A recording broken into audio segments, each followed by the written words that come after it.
just like to let you know that my parents are getting ready in their room next door, so you might hear some voices. And other than that, I am going to start my first, I guess, episode of this series called Try It Tuesday. It's where I actually try on the makeup in front of the camera, and then I like give you guys updates throughout the day how my makeup looks. And for today, I'll be trying out the Makeup Forever Matte Velvet Plus in shade 20. A few things to know, I'll be testing it out with like different utensils, I guess. So on my left cheek, I'm going to be using the Beauty Blender to blend it out. And then on my right cheek, I'm going to be using a foundation brush. This one is Sephora. It's the Pro Foundation Brush in 47. And then on my forehead, I'm just going to use my fingers and like see which one works the best. Okay, if you guys are interested, please keep watching and let's get started. So it comes in a bottle like this, and my first thought is the packaging is very simple. It's just, you know, the product information and kind of like directions. They also have it in like several different languages. Yeah, and then they tell you like what the thing does. It's dermatologist tested and it's skin sensitive tested and it's non-comedogenic, which is great because I have acne prone skin, so if it's kind of, you know, pore clogging, that'd be really bad. I actually had a sample version of this because I don't really like to buy foundations just right off the bat because I need to know if it like matches my skin tone. And I tried it on one day with the sample and it seemed to work okay. But my only thing with samples is that they're so, I don't know, they've been used by so many people and they've been opened and left open so many times that they've oxygenated sometimes. So I don't really like to completely make my opinion on a product just from the sample that I've received and used. I'm going to start off on my left cheek.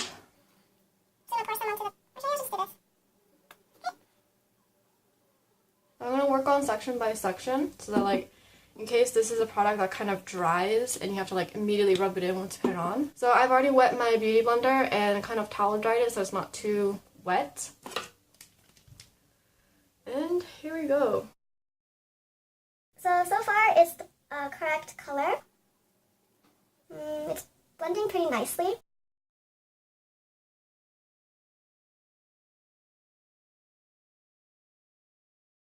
Oh yeah, I just want to let you guys know that I have allergies right now. So if you hear the sniffles, I apologize because I know sniffles are really annoying.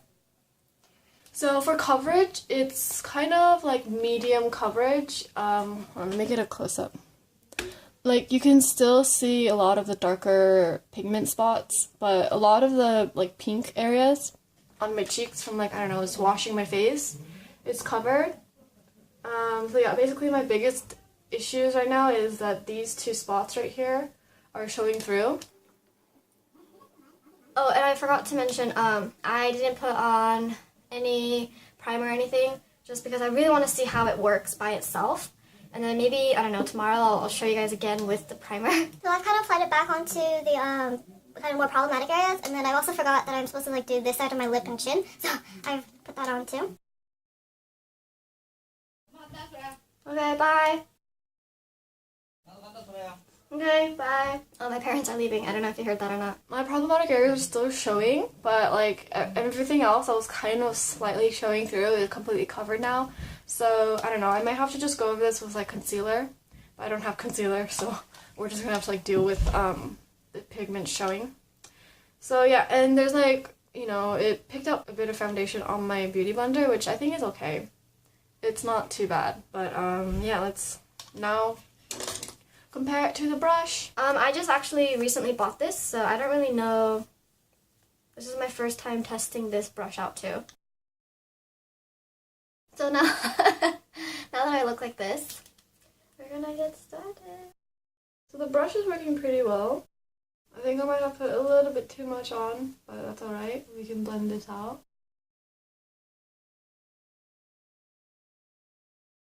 So, it's in the beginning, it was kind of streaking. I don't know if you saw that, but like if you just kind of like buff it around for a few more like times, it will kind of even out. So like in the center here, my pores are completely covered, which is great because I didn't even put a primer on.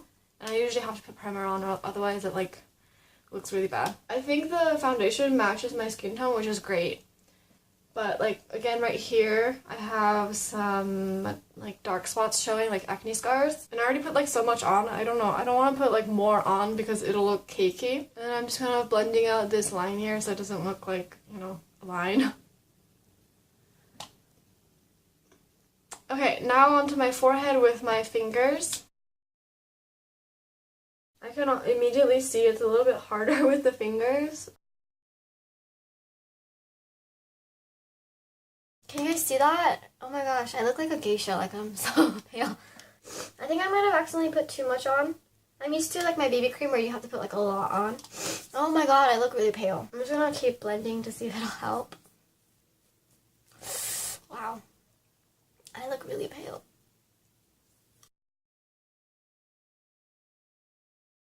So it's very matte. It almost kind of dries like a almost powdery finish, and it's not sticky at all, which is great because I put a lot of layers on. But like, oh my gosh, look at this. I look like a ghost. Like, I may have to go one shade up then if this is like that pale.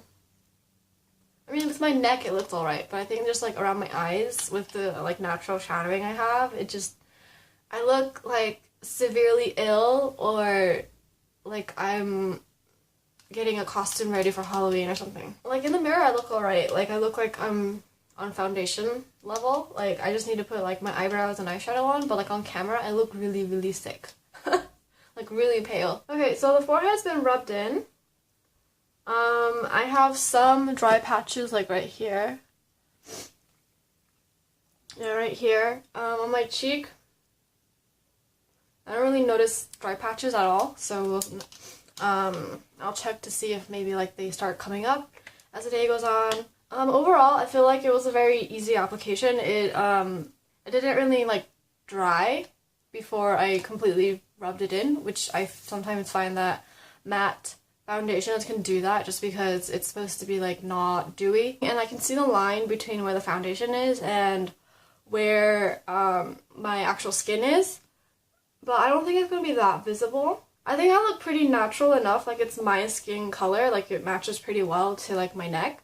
If I just put in like my eyebrows and like a little bit of blush in my lips, I can easily just go out and have like a no makeup look. But now that the foundation's on, I'm gonna finish the rest of my makeup and I will kind of give you guys my final thoughts for like this morning update. So the Beauty Blender definitely picked up a little bit more foundation, which is why when I went to go put it on my face, I ended up having to like reapply more foundation onto my face. And the brush hardly picked up any foundation, which is pretty cool. You don't have to worry about having to reapply, which is why when I put my foundation on, you notice that it looked a little bit thicker, and even I commented saying that I accidentally put too much on. It actually wasn't too much. I put about the same amount of foundation on my face. They both worked okay, so I guess it's just up to your preference which one you really like. Alright, so I finished with the rest of my makeup, and I just want to let you guys know that after I finished doing the foundation, I noticed that it's like pretty matte and it's not sticky or dewy, so I didn't have to put powder on. And I just went straight into my makeup. So yeah, this is my makeup look today. I want to just mention a few things. I noticed that actually my nose right here, there was a couple of dry spots. Oh yeah, the lines in my forehead, like, cause okay, so my phone stopped recording for some reason. I think the last thing I said was like, I lift my forehead like this a lot. So like there's like lines. My foundation is kind of settling into those really fine lines. And around my lip area, it's really cakey. Like, I don't know if that's just cause I put a lot on. I don't think I put a lot on. I just put like one dab. And like right here in my chin area, there's like a slight fold where it goes from lip to chin. And then it's kind of cakey there too. Some of my freckles on my nose are still showing. So I don't know, like you would expect the foundation to kind of cover your freckles. I noticed that some of the pores in my nose, like my blackheads and stuff, are kind of showing through, which is not good. I'm also noticing that it's kind of accentuating this wrinkle right here, which I didn't know I had. Like, you know the smile wrinkles, like the C wrinkles right here? I can see like the beginning of it, like right here. Just this little line. Weird. I usually don't ever see that. Like, that's really weird. Other than that, it's actually pretty good. I think that's it for this morning update. I completely made a mistake today. I was recording my midday kind of update, and then I realized I didn't film. I didn't push the record button, so yeah. Basically, I noticed that my T-zone area, like right here, and this inner cheek area, these three areas mostly are kind of shiny, like they're very oily. Right here where my glasses sat, they kind of completely uplifted, and like this area on my nose, for some reason, it didn't really sit or like absorb well into my skin. It just kind of like lifted and then it just like dried, so it looks really weird. Other than that, my makeup is alright. It looks pretty much the same as it did in the morning, except for this like center area. Not much of it rubbed off throughout the day, which is great. So I'm thinking maybe tomorrow I'll try it again with primer this time and see how much better it does, just to kind of compare and contrast the two. But yeah, my makeup completely stayed on, and other than the oily areas, I kind of like it. It kept its durability on my cheeks, especially where I have the most problematic area. Yeah. Hi guys, so I promised yesterday that I would try this makeup again, the Matte Velvet Plus foundation. Except today I used primer and I did everything else the same makeup, same tricks, like beauty blender on my left cheek, foundation brush on my right, and then fingers on my forehead. I've definitely noticed that today it blended a lot better. I also used a little bit less today, knowing that I don't need so much. So the good thing about this foundation is you don't need a lot. Like a little goes a long way. But I still feel like my nose, it just won't blend on my nose. It's just kind of like lifted, and like same as yesterday, there's still some like dark pigmentation areas that still show through, and if I had concealer I would just conceal it, but right now I don't have concealer. And like I said yesterday, it's really matte, so I didn't need to put powder over it. So yeah, I guess I'll update you guys throughout the day today and show you how it works. Peace. Guys, it is my update since this morning. I think everything looks really good today. There's like no oily spots, even though it looks kind of shiny. A lot of the, except for this area, I accidentally fell asleep in class, so it kind of rubbed off, but everywhere else it's pretty good. So yeah, I guess I'll check in later tonight. So it's about 10 o'clock, which is pretty much the end of the day for me. Today, my oily spots are significantly less oily, like they're not oily at all. There was a bit of like rub off on like this area, like it used to be like completely covered this morning. My nose, I remember this morning it didn't really like rub in really well into my nose, like it was kind of like sitting on top, and you can like see how it didn't really like blend into my skin, but it actually blended pretty well. You don't really see like this like the streaks or anything, which is good. So today was a success. Also, out of the three, I would say the Beauty Blender worked the best with this foundation. So out of 5 stars, I would give this a 4, just because this foundation you have to use a primer, otherwise it kind of doesn't work. Thank you for watching, and please don't forget to give this video a thumbs up and hit that subscribe button, and I'll see you guys later. Bye!